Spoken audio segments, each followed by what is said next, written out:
Drama serial मुकद्दर का सितारा में आज की एपिसोड में राजी और उसकी मामा घर छोड़ के जा रहे होते हैं तो वहाँ से शीना आ जाती है और आके उन्हें बड़ी बातें सुनाती है। कहती है कि शुक्र है तुम लोग जा रहे हो इस घर से। तो आगे से उसकी बहन कहती है कि शीना मुझे एक दफ़ा मेरे भाई से मिलने दो, मुझे एक दफ़ा उनसे बात करो तो मैं आखिरी बार उन्हें अल्लाह हाफिज़ करना चाहती हूँ। तो शीना कहती है कि वो आपसे नहीं मिलना चाहती क्योंकि वो आपसे बहुत सख्त नाराज़ है, इससे बेहतर है कि आप उनसे ना ही मिलें। तो आगे से राजी कहता है कि हमें भी कोई शौक़ नहीं है उनसे मिलने का, हम जा रहे हैं यहाँ से। शीना कहती है कि अगर जा रहे हो ना तब कभी वापस ना आना। राजी कहता है कि जब इज्जतदार इंसान एक घर की दहलीज पार कर जाता है ना तो वो उसके दिल घर में दोबारा कभी भी नहीं घुसता, चाहे जो मर्जी हो जाए। शीना कहती है कि अच्छा तुम्हारे लिए बेहतर यही है कि तुम इस घर में दोबारा ना ही आओ। तुम कितने घटिया इंसान हो ना। आप मुझे क्या बातें कर रही हैं, आप अपने बेटे भी तरबियत पे तवज्जो दें जो आपके हाथों से निकल चुका है। राजी आगे से कहता है मुझे आगे आपकी और कोई बात नहीं सुननी, मैं ये घर छोड़ के जा रहा हूँ और मैं कभी यहाँ वापस नहीं आऊँगा। और राजी अपनी मामा से कहता है कि मम्मा मैंने बहुत अपनी बेइज्जती बर्दाश्त कर ली है, अब मैं मज़ीद अपनी बेइज्जती नहीं बर्दाश्त करूँगा, अब यहाँ खड़े होने का कोई फ़ायदा नहीं है, चले हम चलते हैं यहाँ से।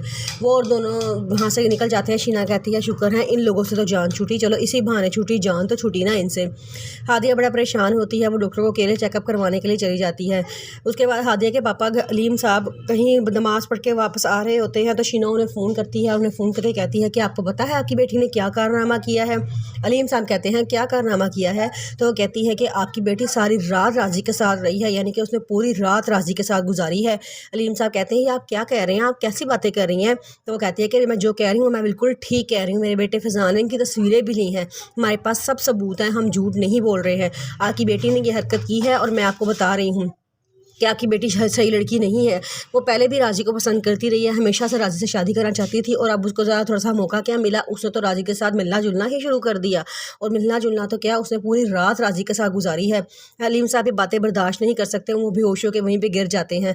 वहाँ के मोहल्लेदार उनको देखते हैं, उन्हें उठाते हैं और उन्हें अस्पताल पहुँचाया जाता है। और कुछ मोहल्लेदार उनके घर जाते हैं और उनकी मम्मा बीवी को बताते हैं कि आपके हस्बैंड वहाँ पर गिर गए थे और उनको अस्पताल पहुँचाया गया है, आप जाके उनको मिल लें। वो कहती है अच्छा। वो बड़ा परेशान होती है, उसे कुछ समझ नहीं आता। वो फटाफट अंदर भागती है, अपना बैग और चादर उठाती है और साथ ही हॉस्पिटल पहुंच जाती है। हॉस्पिटल में वो बैठी होती है, वो बड़ा परेशान होती है, उसे कुछ समझ नहीं आता कि वो क्या करे।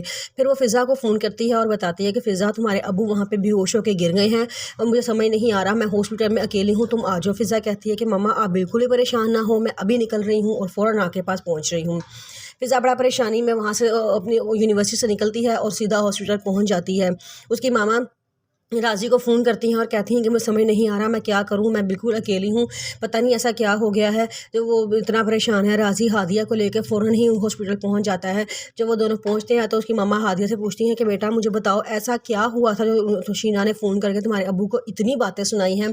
आज तुम दोनों मुझे अपनी ज़बान से बताओ ऐसी क्या बात हुई है जो इतनी बातें सुनाई हैं कि तुम्हारे अब्बू यहाँ हॉस्पिटल पहुँच गए हैं, जो बर्दाश्त नहीं कर सके।